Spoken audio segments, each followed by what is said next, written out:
그리고 남자들의 성적 판타지에는 정장을 입은 여자들이 꼭 있어요. 그래서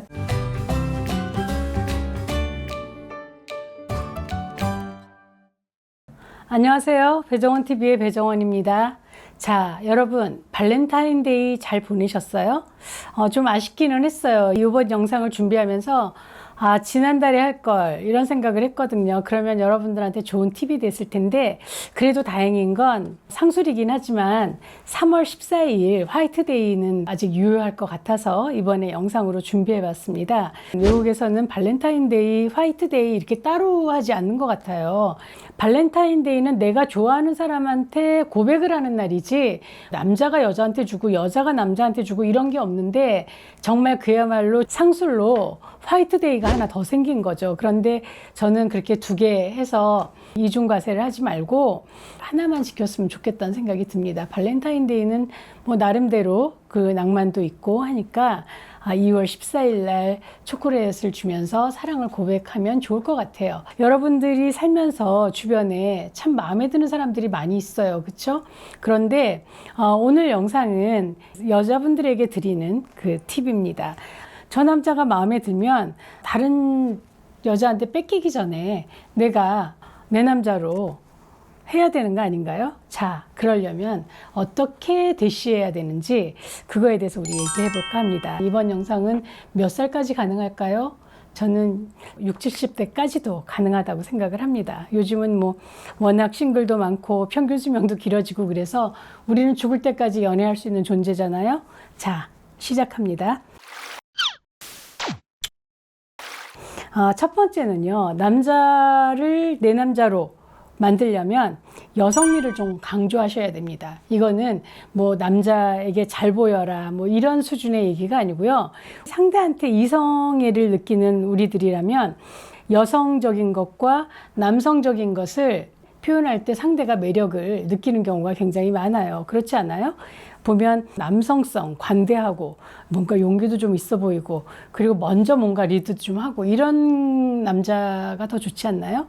마찬가지로 여자도 모든 일을 당당하게 하고 능력 있는 여자가 좋지만 언뜻 보이는 그 여자에게서 부드러운 친절하고 다정한 그런 여성미가 넘치면 훨씬 더 호감이 많이 가는 것처럼 여성미를 강조하셔야 됩니다. 어떤 것들이 있냐면 일단 외모로도요, 좀 여성적인 곡선, 비율을 강조하면 좋겠죠. 그래서 지난번에 제가 머리를 한번 묶은 적이 있고 머리를 풀고 한 적이 있는데, 참 재밌는 건 댓글에서 머리가 긴 게 좋아요 라고 얘기한 분들은 거의 다 남자분이었어요. 그리고 머리가 짧은 게 좋아요 라고 얘기한 사람들은 또 다 여자분들이시더라고요.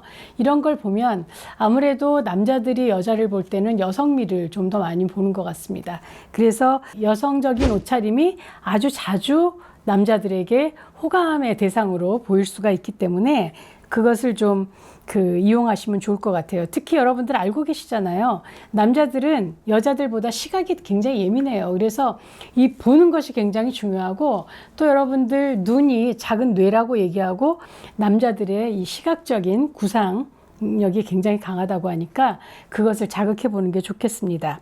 그래서 우리 학생들한테 물어봐요. 어떤 이상형이 있냐고 물어보면 그 남학생들이 정말 똑같이 대답하는 그런 상이 있습니다. 뭐냐면 머리카락은 풍성하고요, 윤기가 흐르고요, 그리고 눈은 크든지 작든지 간에 좀 반짝반짝하고 약간 촉촉하고, 피부는 매끌매끌하고, 또 입술은 좀 빨갛고 뭐 도톰하고, 이런 여자를 좋아하더라고요. 제가 지금 얘기한 그 여자는요, 사실은 에스트로겐이 아주 풍부하게 나오는 젊은 여자들의 모습이기도 해요. 그래서 이 얘기에서 알 수 있듯이 남자들은 좀 여자스러운 부분이 있기 때문에 이런 것을 강조하는 겁니다. 그래서 제가 이 질문을 10대 남자한테도 하고 70대, 80대 남자들한테도 하지만 정말 똑같이 이상형입니다. 그리고 남자들의 성적 판타지에는 정장을 입은 여자들이 꼭 있어요. 그래서 아주 이렇게 몸에 잘 맞는 슈트를 입은 그런 여자들이 이 성적 판타지에 들어있는 경우가 많아요. 하지만 직장에서 너무 또 여성미가 철철 넘치면 그것도 좀 문제겠죠. 해서 지나치지 않게 적절하게, 그리고 가끔씩 이렇게, 왜 우리가 늘 똑같으면 변화를 알 수가 없지만 어쩌다 한 번씩 그렇게 포인트를 주면 굉장히 눈에 띄는 것과 같습니다. 그리고 제가 우리 후배들한테도 가끔 그런 얘기를 하는데요. 남자들하고 왜 좀 전투적인 회의를 해서 의견을 관철시켜야 될 때가 있어요. 그럴 때 대부분의 여자들이 까만색 슈트라든지 이렇게 좀 전투적인 복장을 하고 나갈 때가 많은데요. 여러분, 그럴 때일수록 여성적으로 입고 나가셔야 합니다. 그래서 빨간 원피스를 입는다든지 빨간색 슈트를 입는다든지 혹은 조금 과하지 않은 여성적인 그런 원피스나 브라우스를 입고 가셔야 승산이 더 높습니다. 왜냐하면 신사는 숙녀와 싸우지 않습니다. 그래서 남자들이 나하고 좀 싸워볼까? 한번 해볼까 하는 여자들한테는 전투력을 발휘하지만 좀 여자 같은 그런 모습을 보여주면 그렇게 신사적이지 않은 모습으로 할 수 없기 때문에 여러분들은 그런 것을 좀 이용하셔도 좋을 것 같습니다. 두 번째는요, 상대의 취향과 그리고 능력을 좀 칭찬하세요. 아시죠? 칭찬은 고래도 춤추게 한다, 이런 얘기가 있는데 또 한편으로 이런 얘기도 있어요. 남자는 여자의 인정에 목숨을 걸고 여자는 남자의 사랑에 목숨을 건다. 이게 옛날 얘기 같은데 그렇지 않은 것 같아요. 여전히 남자는 여자들한테 능력 있는 그런 모습으로 보여주고 싶어 하기 때문에 남자들의 어떤 능력이나 취향이나 이런 것들 좀 칭찬하시면 좋습니다. 쓰시는 향수가 냄새 참 좋아요. 라든지, 오늘 입으신 스타일 너무 멋있어요. 근사해요. 뭐 이런 것들 있잖아요. 그리고 남자들을 정말 꼼짝 못하게 하는 50이 됐든 60이 됐든 70이 됐든 남자들을 꼼짝 못하게 하는 멘트가 있더라고요. 뭔지 아세요? 와, 소년 같으시네요. 이 얘기예요. 이거는 여자들에게도 이렇게 얘기하면 소녀 같으세요. 이렇게 얘기하면 왠지 이렇게 마음에 찰랑찰랑 낭만이 이렇게 차면서 우리도 그렇게 소녀 같아지는 걸 알 수 있듯이 남자들도 이 얘기를 들으면 옛날에 그 꿈 많던 소년 시대로 이렇게 가는 것 같아요. 그래서 그런 칭찬을 좀 하시는 게 좋습니다. 그리고 이제 왜 매일 저녁에 난 운동을 한다 이렇게 얘기를 하면 그래서 몸이 좋으시군요. 자기 관리가 꽤 잘 되시네요. 매일 일찍 일어나면 굉장히 부지런하시네요. 성실하시군요. 이런 식으로 이렇게 칭찬을 해주는 거죠. 그래서 장점을 알아주고 그리고 인정하는 말을 자꾸 하면 그렇게 얘기하는 사람에 대해서 특별하게 보게 됩니다. 세 번째, 단점을 말하면 그 단점조차도 장점으로 해석해주는 그런 어떤 현명함을 보여줄 것도 좋습니다. 하지만 난 이게 좀 부족해요. 난 말이 좀 어눌해서 이런 식의 얘기를 한다면 말이 너무 번지르르한 남자는 오히려 매력 없어요. 라든지 단점을 이해해주는 사람한테 호감도가 확 올라가거든요. 그래서 사람은 누구나 나를 이해해주면 한편이 되고 싶은 거잖아요. 그렇게 단점을 장점으로 좀 바꿔주는 게 좋고 또 살아보면요. 항상 내가 가진 단점이 장점이고 장점이 단점인 경우가 많아요. 그래서 단점의 긍정적인 면을 좀 격려해주는 그런 것들이 필요합니다. 네 번째는요, 고백을 좀 쿨하게 하는 게 좋아요. 요즘은 남자만 고백하는 거 아니고 여자들도 많이 고백하죠. 그래서 제가 전에 어떤 여대에서 강의할 때 보면 너무 마음에 드는 남학생을 만나서 자기가 먼저 가갖고 자기 핸드폰 번호를 가르쳐줬다는 여학생들도 있더라고요. 그러니까 나는 정말 당신밖에 안 보여요. 이거보다는 당신한테 호감이 좀 가는데 당신은 어때요? 이렇게 물어보는 게 차라리 낫다는 거예요. 남자의 사냥 본능을 좀 자극하는 거죠. 그래서 당신한테 나는 이미 잡혔어요가 아니라 잡혀줄 수도 있고 안 잡힐 수도 있다는, 나는 좀 이렇게 발을 빼고 있다는 이런 좀 쿨한 모습을 보이면 남자들이 좀 더 호기심을 갖게 된다고 합니다. 그래서 고백이 무겁지 않게 매달리는 느낌이 아닌 채로 좀 당당하게 고백하는 것이 좋습니다. 그러려면 이렇게 매력 있는 내가 고백하는데 싫어? 그럼 당신 손해야? 이런 마음이 있어야 그렇게 얘기할 수가 있어요. 그래서 여러분들이 스스로 당당하게 생각하는 자존감이 높은 여자는 매력 있어요. 그렇죠? 그래서 그 모습을 좀 보여주시면 좋습니다. 다섯 번째는 주말에 술 한잔 할까요? 이렇게 물어보는 거예요. 무슨 영화 있는데 보셨어요? 그 영화 같이 보러 갈래요? 이렇게 얘기하는 거죠. 하지만 주말에 뭐 하세요? 묻더라도 난 시간이 너무 많아요. 라는 인상을 주지 말고 뭔가를 끝내고 만나자고 얘기하는 거예요. 그래서 나 주말에 아침에는 운동 가는데요. 그러면 그거 끝나고 저녁에 만나서 뭐 저녁 식사할까요? 영화 볼까요? 이렇게 얘기하는 거예요. 그래서 왠지 좀 자기 관리를 잘하는 것 같은, 자기 일과를 굉장히 알차게 보내는 사람 같아 보이는 게 좀 매력이 있겠죠. 6번째는 친근감입니다. 뭐냐면 우리 닮았네요, 이런 얘기를 하는 거예요. 그래서 우리가 누군가 낯선 사람하고 막 얘기를 하다가 갑자기 호감도가 확 올라가면서 신뢰가 훅 생기는 건 뭐냐면, 닮은 점을 찾았을 때요. 그 영화 봤어요? 나도 봤는데 어땠어요? 나도 그때 너무 좋았어요. 난 그때 그게 좀 잔인하게 느껴지더라고요. 우리 코드 맞아요, 이거 있잖아요. 그래서 그런 모습을 보여주는 게 굉장히 좋다라는 거죠.